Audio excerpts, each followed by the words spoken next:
नमस्कार साथियों, आपका लैंग्वेज मित्र पुनीत जैन आप सबका हार्दिक स्वागत करता है। और आज मैं आपके सामने लेकर आया हूं सोनेट 18 बाय विलियम शेक्सपियर। तो ये सोनेट आप देख पा रहे हैं, इसका पहला क्वार्टेन आपके सामने मौजूद है। तो जब भी हम सोनेट की बात करते हैं, किसी भी सोनेट की हम चर्चा करते हैं, तो हम तीन चार लेवल पे उसको पढ़ सकते हैं। पहला तो सोनेट के बारे में बहुत चर्चा की जा सकती है। दूसरा, सोनेट को जिसने लिखा है, जैसे यहाँ पर विलियम शेक्सपियर ने लिखा है, तो उनके बारे में बहुत ज्यादा चर्चा की जा सकती है।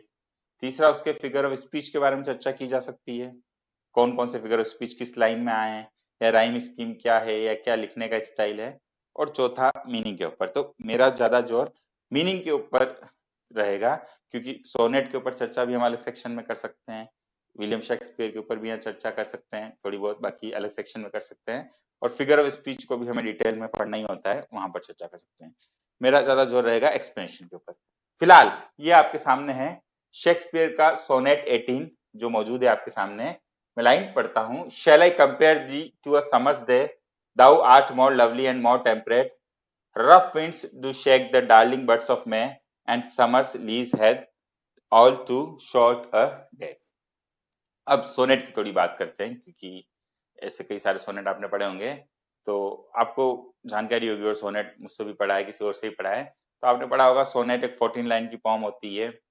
पेट्रोकन स्टाइल में भी लिखा जाता है, शेक्सपियर स्टाइल में भी लिखा जाता है, आगे और भी हम उसको देख सकते हैं। स्पेंसरियन को भी एक अलग कैटेगरी दे सकते हैं। कर्टाल सोनेट के ऊपर भी एक बार क्वेश्चन आया है, 10.5 लाइंस। तो सोनेट के ऊपर लंबी चर्चा हो सकती है, पर ये जो सोनेट है शेक्सपियर ने लिखा है, वो इंग्लिश सोनेट की कैटेगरी में आता है, जहां इस सोनेट के चार हिस्से होते हैं, तीन क्वार्टरेन। क्वार्टरेन मतलब चार चार लाइन के तीन हिस्से होते हैं। देखिए हमारे पास भी यहाँ पर चार लाइन का एक हिस्सा, चार लाइन, और फिर आगे जाकर दो लाइन का एक हिस्सा होगा। चलिए, तो चार चार लाइन के तीन हिस्से क्वार्टरेन, और फिर एक कंक्लूडिंग कपलेट होता है। ठीक बात। तो यहाँ 14 लाइन का एक सोनेट आपके सामने जो विलियम शेक्सपियर ने लिखा है, उनका सोनेट 18।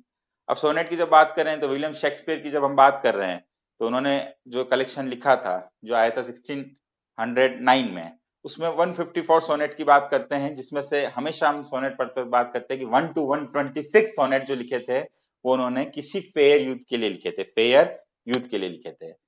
अब 1 to 126, उसके बाद जो 26 सोनेट लिखे थे, 26 सोनेट जो लिखे थे, वो किसी डार्क लेडी के लिए लिखे थे। अब हमारा जो सोनेट है वो सोनेट 18 है, तो याद रखिएगा सोनेट 18 है, ये आपका सोनेट 18 है।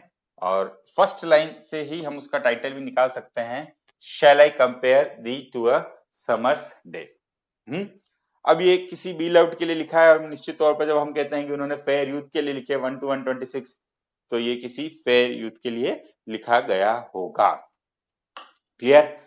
अब यहाँ देखिए क्वार्टरेन जो मैंने आपको बोला, चार लाइन, अगले चार लाइन, अगली चार लाइन, और फिर आप देख सकते हैं दो लाइन कंक्लूडिंग। ठीक है। चलिए, तो यहाँ पर देखिए ये सोनेट, अब इसका पहला हिस्सा क्वार्टरेन, तो इन्हीं 14 लाइन्स में आइडिया डेवलप होता है, प्रोड्यूस होता है, और कंक्लूजन भी आ जाता है। अब देखिए लाइन देखिए, shall I compare thee to summer's day, जो हमने लाइन की बात की थी, उसमें कहना क्या चाहता है। तो देखो, अब इस सोनेट की जो मोटी मोटी थीम है वो क्या है, इसमें ये समर्स डे की बात कर रहा है, और अपने किसी बी लव्ड जो कि फेयर यूथ हो सकता है, उसको किससे कंपैरिजन करने की बात कर रहा है, समर डे। अब समर के डे तो हमको लगेगा गर्मी है, अभी भी थोड़ी देखो यहाँ पर भी गर्मी है, हालांकि ठंड भी आती जा रही है। तो अब समर डे हमको लग सकता है कि यार बहुत ज्यादा गर्मी परेशानी वाला हो सकता है, पर ये बात कहाँ की हो रही है, इंग्लैंड की हो रही है, और उनके लिए बहुत ज्यादा वहां ठंड होती है, तो समर के दिन भी सुहाने होते हैं। तो पूरी पूरी जो सोनेट उसमें क्या बात करेगा, थोड़ी सी आपको प्रस्तुत कर देता हूँ, फिर शुरू करता हूँ। कि अपने किसी बिलव्ड की तुलना वो किससे करना चाहता है, समर के दिनों से करना चाहता है, यहाँ तक बात हुई। फिर वो समर के दिनों से तुलना करते करते अपना जो बिलव्ड है उसको सोनेट के माध्यम से, अपने शब्दों के माध्यम से उस समर डे से ज्यादा अच्छा बताएगा, तभी तो तारीफ होगी। पहले हम किसी अच्छी चीज को लेते हैं, फिर उसको कमतर बता के अपने किसी प्रिय को उससे भी अच्छा बता देते, तो और ज्यादा तारीफ हो जाती है। टाइमलेस ब्यूटी की बात भी होगी, बहुत सारी बातें होंगी, तो उसकी तारीफ वो कर देगा। और लास्ट में वो बताएगा कि क्यों तुम इतने तारीफ के लायक हो, और कैसे मैं तुम्हें एटर्नल बना दूंगा। मतलब खुद पोएट कहता है कि मेरी इन लाइंस की वजह से तुम कैसे एटर्नल बन जाओगे। तो ये आपकी थीम है।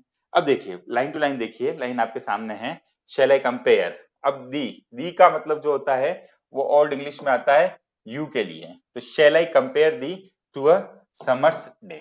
अब जब आप पूरी पोइट्री पढ़ोगे, पूरा सोनेट पढ़ोगे, तो आपको इसमें बहुत सारे फिगर ऑफ स्पीच नजर आएंगे, इसलिए detail study figure of speech की आप बिल्कुल कीजिए। इसमें आपको मेटाफोरिकल एक्सप्रेशन नजर आएंगे, आपको पर्सोनिफिकेशन नजर आएगा, आपको इसके अंदर रेट्रिकल क्वेश्चन भी नजर आएंगे, इसमें आपको नजर आएगा कॉन्सोनेंस जो कई लोगों ने नहीं पढ़ा होता है, एजोनेंस पढ़ा होता है, एजोनेंस भी नजर आ जाएगा, पर एजोनेंस और एलिट्रेशन ज्यादा पढ़े होते हैं, एलिट्रेशन भी नजर आ जाएगा, कॉन्सोनेंस भी एक टर्म होती है वो भी नजर आ जाएगी, और डीप में जाके देखें तो एनाफोरा और दूसरे फिगर ऑफ स्पीच भी यहाँ पर नजर आ जाएंगे। बहुत अच्छी इमेजरी का यहाँ पर इस्तेमाल किया गया है। तो यहाँ पर पहली लाइन में शेक्सपियर कहते हैं कि क्या मैं तुमको कंपेयर करूं समर के दिनों से, और समर के दिन मैंने बोला ना थोड़ा पॉजिटिव, सुहाने दिन, जब बहुत ज्यादा सर्दी पड़ रही है तो गर्मी बहुत अच्छी लगती है, तो क्या मैं तुम्हें कंपेयर करूं। और निश्चित तौर पर प्रश्न पूछा जा रहा है, पर ये एक रेट्रिकल क्वेश्चन है, और रेट्रिकल क्वेश्चन में होता है कि प्रश्न का जवाब की उम्मीद नहीं की जाती है, मैं कंपेयर करूंगा ही, मतलब पता चल रहा है क्यों कह रहा है कि मैं कंपेयर करूं, मतलब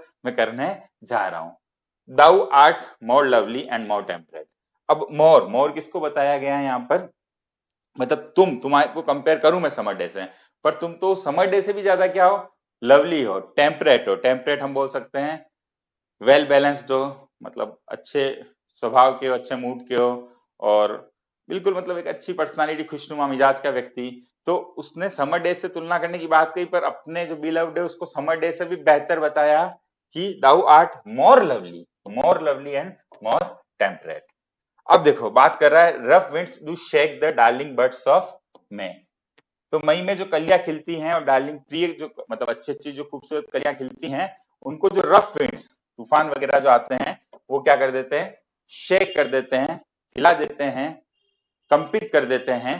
तो रफ विंड्स के बारे में बात कर रहा है जो आती हैं।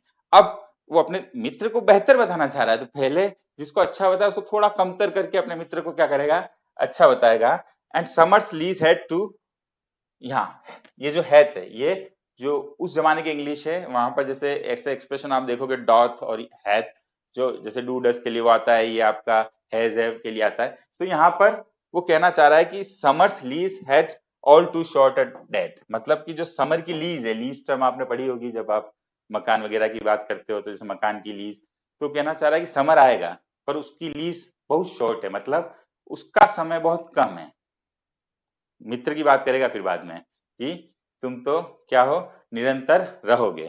तो यहाँ पर 4 लाइन में जो बात कर रहा है कि क्या मैं तुम्हें कंपेयर करूं समर के दिनों से, पर करूं तो करूं, पर तुम तो उससे भी ज्यादा लवली और टेम्परेट। और फिर बात कर रहा है कि जो रफ विंड्स आती है वो तो क्या करती है, मई के डार्लिंग बर्ड्स को कंपित कर देती है, शेक कर देती है, पर्सोनिफिकेशन का भी यहाँ इस्तेमाल किया जा रहा है।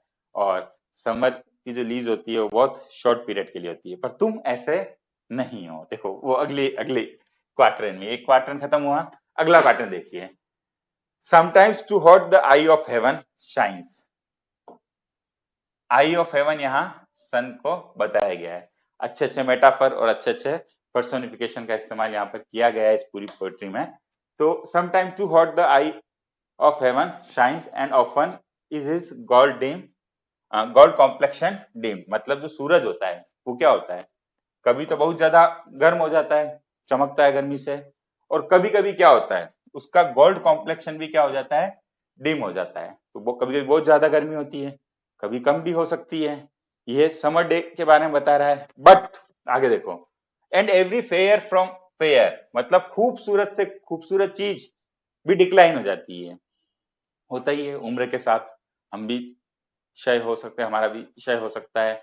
धीरे धीरे हर खूबसूरत से खूबसूरत चीज कई बार तो लुप्त हो जाती है, कई बार क्षय हो जाता है उसका। तो इस तरीके से हर चीज डिक्लाइन होती है, भले वो कितनी भी खूबसूरत हो। बाय चांस, वो बाय चांस भी हो सकती है, और जो प्रकृति का नियम है कि चेंजिंग कोर्स, प्रकृति हमेशा क्या होती है, परिवर्तन प्रकृति का नियम है। तो जो परिवर्तन का नियम है उसकी वजह से भी चीजों का डिक्लाइन हो सकता है। जो कभी चीज ट्रिम्ड नजर आती है वो अनट्रिम्ड नजर आ सकती है। तो यहाँ पर वो बात कह रहा है, वापस वही बात कह रहा है, समर के डे की बात कर रहा है, फिर अपने मित्र की तारीफ अभी आगे करेगा। पर वो कह रहा है कि जो आई ऑफ हेवन है, सन कभी ज्यादा गर्म हो सकता है, कभी उसका गोल्ड कॉम्प्लेक्शन डिम हो सकता है, और एवरी फेयर फ्रॉम फेयर, सुंदर से सुंदर चीज डिक्लाइन हो जाती है, वो बाय चांस भी हो सकती है, और नेचर के चेंजिंग कोर्स की वजह से भी हो सकती है। यहाँ पर बाय चांस अगर आपको नजर नहीं आ रहा हो, ये बी बाय चांस। ठीक बात।